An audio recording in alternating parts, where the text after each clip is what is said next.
Welcome to Priya Banu's kitchen.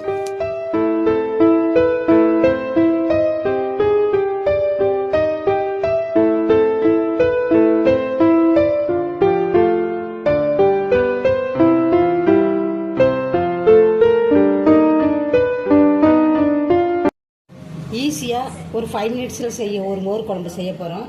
அது எப்படி செய்யலான்னு பார்க்கலாம் வாங்க. ஒரு 1/2 லிட்டர் தயிர் எடுத்து நல்லா மத்தால அடித்து இந்த பாத்திரத்தில் மோராக வச்சுருக்கேன். இதுக்கு கொஞ்சம் பொருள் சேர்த்து மிக்ஸ் பண்ணணும். பாருங்கள், ஒரு 10 மினிட்ஸ் துவரம்பருப்பு ஊற வச்சு, துவரம்பருப்பும் கொஞ்சம் ஒரு பச்சரிசியும் ஊற வச்சு இங்கே வச்சுருக்கேன். அது கூட 3 பச்சை மிளகாய், இஞ்சி துண்டு 2, 3 பச்சை மிளகாய் போட்டிருக்கேன். இதில் ஊற வச்ச துவரம்பருப்பு, பச்சரிசி, 3 பச்சை மிளகாய், இஞ்சி துண்டு ஒரு 3-4 துண்டு, கொஞ்சம் ஜீரகம், கொஞ்சம் 1 டீஸ்பூன் ஜீரகம். இதை நல்லா நைஸாக அரைச்சி எடுத்துகிட்டு வந்துடணும். எடுத்துகிட்டு வந்து இந்த மோர் அடித்து வச்சுருக்கோம்ல, அதில் கலக்கணும். இப்போ போய் அடித்து எடுத்துகிட்டு வந்துடுறேன், கொஞ்சம் வெயிட் பண்ணுங்கள். இங்கே மிக்சியில் அரைச்சிட்டு வந்தாச்சு. இங்கே பாருங்கள், இப்போது எவ்வளோ நைஸாக வந்திருக்கு பாருங்கள். இதே மாதிரி நைஸாக இருந்தால் தான் நல்லாயிருக்கும். இதை வந்து நைஸாக அரைச்சாச்சு. இதை இந்த அடித்து வச்சுருக்க மோர் இருக்குது பார்த்தீங்களா, அதில் அப்படியே கொட்டிடணும்.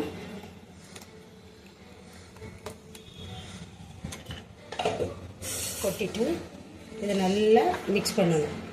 மிக்ஸ் பண்ணிவிட்டு இதனோட கொஞ்சம் மஞ்சள் தூள் கொஞ்சம் போடணும்.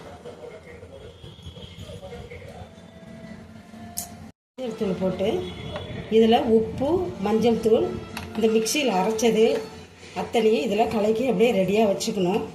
இனிமேல் ஒரு வானலி வச்சு இதை கொஞ்சம் தாளிச்சிட்டோம்னா மோர் குழம்பு ரெடி ஆகிடும். இப்போ தாளிக்க போகலாம் வாங்க. ஸ்டவ் ஆன் பண்ணியாச்சு. ஒரு கடாயை வச்சு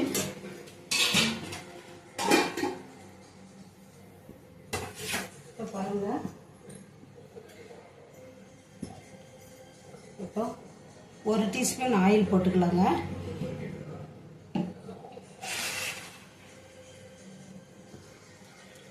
அதனோட காஞ்ச மிளகாய் 2 போட்டுக்கலாம்.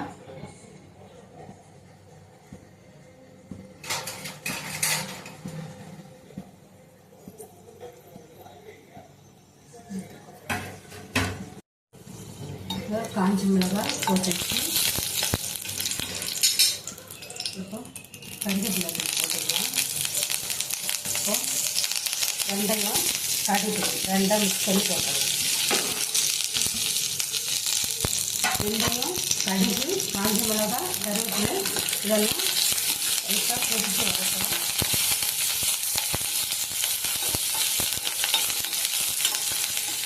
நல்லா பொரிஞ்சோடனே ரெடி ஆகிடுச்சுங்க. இப்போ மோர் நம்ம மிக்ஸ் பண்ணி வச்சுருக்கோம்ல, அதை இதில் போய் ட்ரான்ஸ்ஃபர் பண்ணணும். கொஞ்சம் பெருங்காயம், இதில் கொஞ்சம் பெருங்காயம் நீங்கள் போடணும்.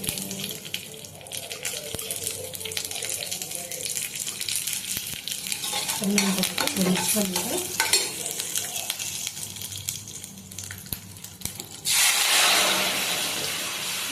மோர் குழம்பு ரெடி ஆச்சுங்க.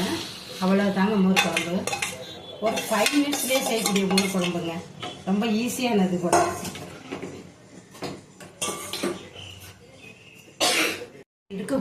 இறக்கக்கூடாதுல. இது நல்லா ஒரு கொதி வந்துடணும். கொதி வந்த பிறகு இறக்குனீங்கன்னா இதில் துவரம்பருப்பு, கொஞ்சம் அரிசி ஊற வச்சுருக்கோம், ஜீரகம் போட்டிருக்கோம். இதெல்லாம் கொதித்து வந்த பிறகு நல்ல ஒரு டேஸ்ட் கொடுக்கும். அது உப்பு, மஞ்சத்தூள் எல்லாமே தான் போட்டு வச்சுக்கணும். இப்போ கொஞ்சம் போட்டிருக்கு. இது ஒரு கொதி வரட்டும். கொதி வந்துருச்சு. நல்லா லைட்டாக கட் பண்ணினேன் கொத்தமல்லி இலையை போட்டு இறக்க வேண்டியதுதான். ரெடி ஆயிடுச்சு. வாவ், சூப்பராக ரெடி ஆயிடுச்சு. இது மோர் குழம்பு ஒரு 5 மினிட்ஸ் தாங்க ஆச்சு இதை செய்கிறதுக்கு. ரொம்பவே நல்லா வந்திருக்குது. இந்த வீடியோ பிடிச்சிருந்தா லைக் பண்ணுங்கள், ஷேர் பண்ணுங்கள், கமெண்ட் பண்ணுங்கள். தேங்க்யூ வாட்சிங்.